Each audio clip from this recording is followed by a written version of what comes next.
Hello and welcome to my channel. Camping used to be the cheapest form of a family holiday in the UK. Used to be. It's getting more and more expensive over the years, especially over the last 2 years. The prices for camping pitches went through the roof and many people are really annoyed about that.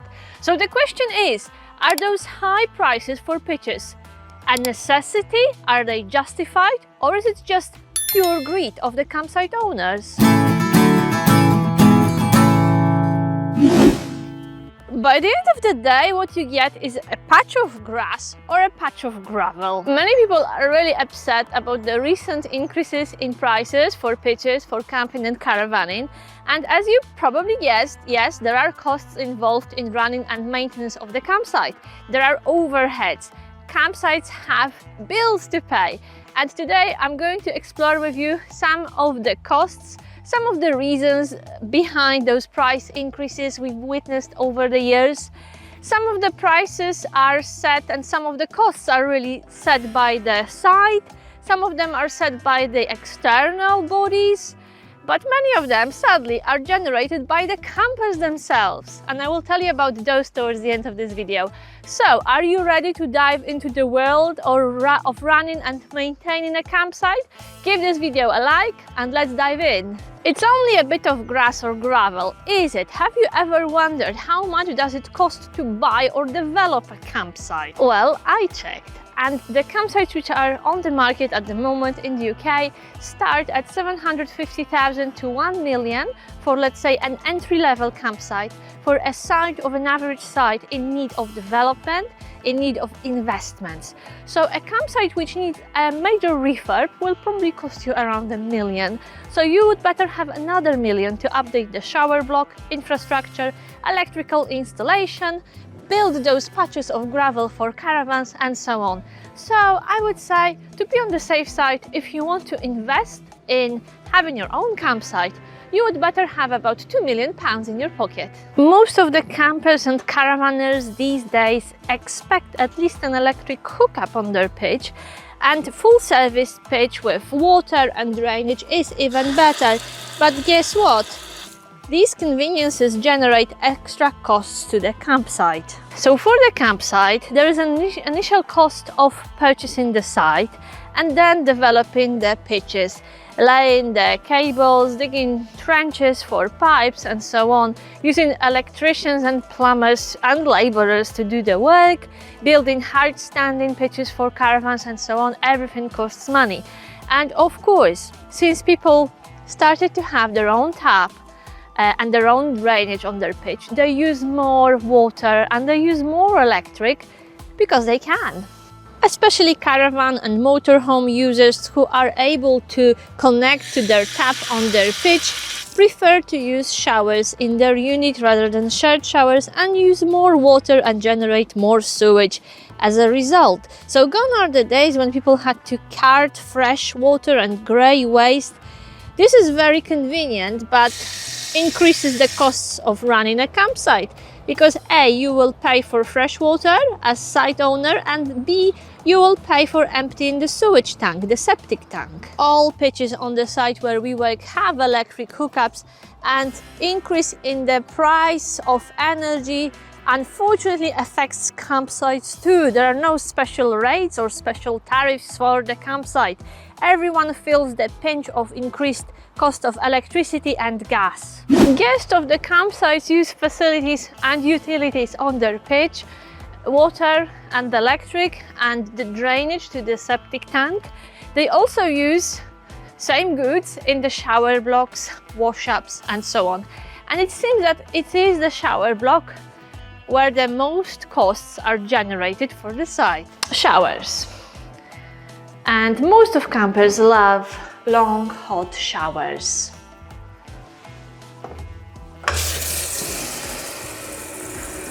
Which means more gas.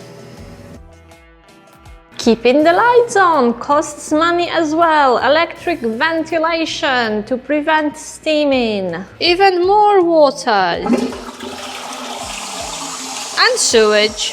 So if you think that your household bills are high, think about the usage of all those utilities by 500, 600 people in the summer when we are fully booked. the prices and the bills for utilities are ridiculously high. After utilities, probably the biggest expense is dealing with this: waste and recycling. In the summer, all these bins will be full. These are the mixed waste bins, and these are the recycling bins, which are even more expensive to be emptied. I will tell you towards the end of this video why we have CCTV in this area. Some of you probably know. Even the prettiest wheelie bin sadly will not empty itself. Campsites need stuff, and I will tell you about stuff in a minute. Let's talk about the grounds first and ground maintenance. This is lovely, freshly mowed pitches. It's quite difficult to do it with scissors. Campsite owners have to invest in equipment for mowing grass, maintaining pitches and so on. So think about on mowers, trimmers, blowers and so on. They also need fuel to be powered, which is another expense. They need to be serviced, replaced sometimes when they break.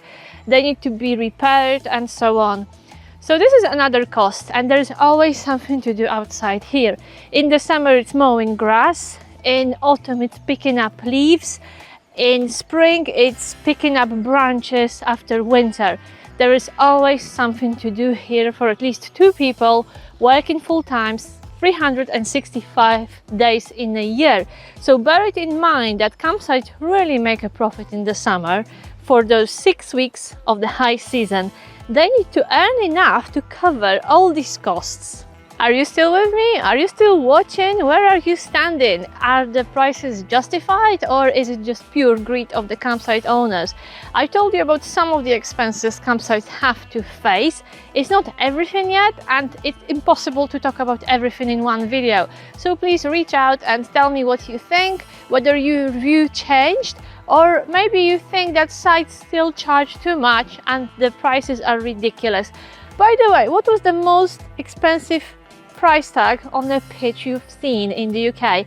Let me know in the comments. It takes a small army of people to maintain the campsite, so now let's talk about the most important asset of every single campsite. People like me! Campsite staff.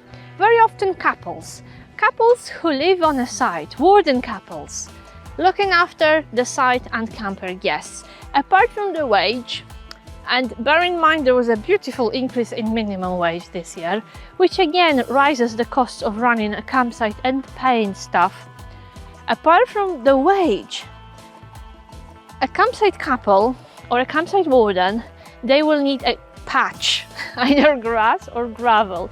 They will need a pitch. Most of the campsites pay minimum wage or close to the minimum wage, but the bonus and the extra bit you get in return for your work is your pitch with electric hookup and water, which is a massive saving if you think about today's living costs. But if the site sacrifices a pitch of grass or a patch of gravel for their staff, that means they are missing out on income, because in the summer this pitch could be rented to campers and caravanners. They could charge for this, they could actually make money on the pitch, but usually one or a few pitches are sacrificed for staff to make sure they work and they are happy and they stay with you for more than one season.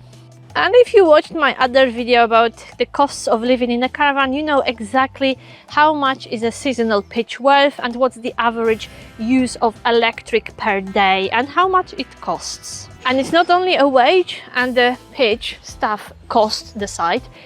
Think about uniform, training and PPE. It takes a lot of money to look after staff, to clothe them and to give them PPE. We are super lucky because we have beautiful uniforms on site here, and we even get work shoes. All those touches cost money, but they really give staff a message: hey, you are looked after, you are important, we want to take care of you, we want you to be warm, comfortable and dry, we want to protect your health, so here is your clothing, here is your uniform and here is your PPE. It's all lovely, but it costs money. And I know from my other colleagues working on other sites that not all sites are so generous. It's hard to imagine not taking your dog when you're going camping and caravanning, and most of sites charge per dog, and there are a few reasons for that. This site has 200 pitches and everyone can bring up to 2 dogs per pitch, which means that in theory we could have up to 400 dogs here in the summer. And I think having a fee for a dog is just a way of reducing the number of dogs on campsites. Can you imagine 400 dogs here? 400 dogs using this dog field? In general, dogs do not cause any damage or any problem. It's the owners who may be a bit irresponsible and they may forget to pick up after their dog, and then this is pushed on staff, which needs to deal with dog waste. And apart from emptying the bin, sometimes the members of staff have to pick up after dogs. We're slowly getting to the end of this video. There are a few more aspects I want to pay your attention to, and one of them is keeping the site clean, maintained and tidy, hygienic, especially shower blocks and toilets. On this site they are cleaned twice a day during the summer, at high season and at weekends. Cleaning is done by 2 members of staff, so imagine paying 2 people to do the cleaning, plus of course there's equipment and products involved. So in general, keeping the site clean and especially shower blocks sanitized and hygienic costs a lot of money. Again, another expense for the campsite.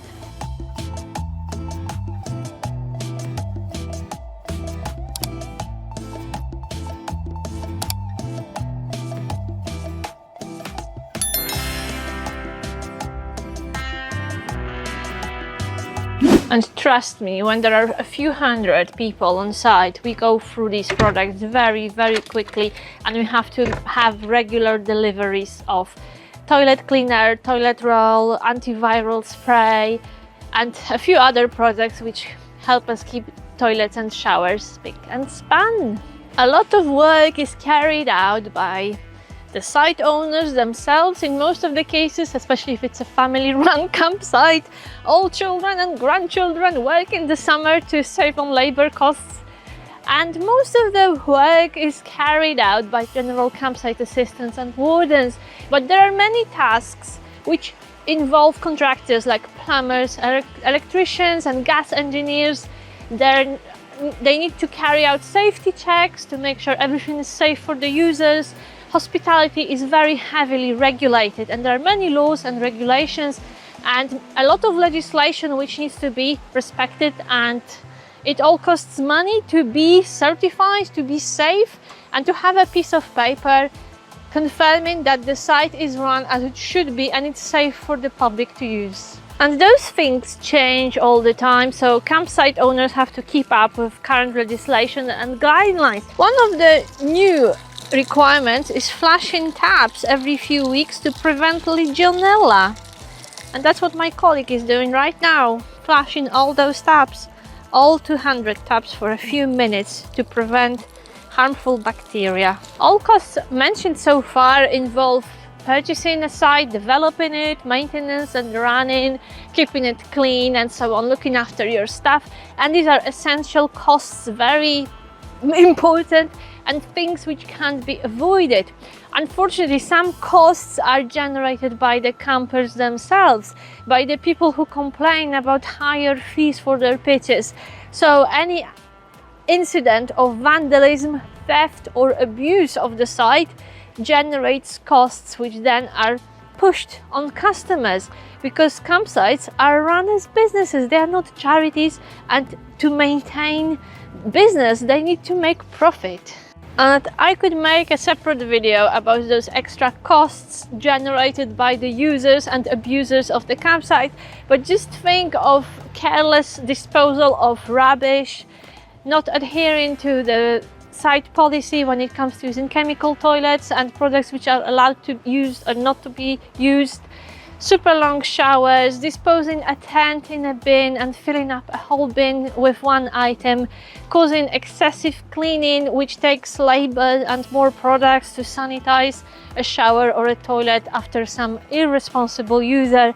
So unfortunately these things happen. They don't happen too often because most of the guests are absolutely lovely, but still things happen.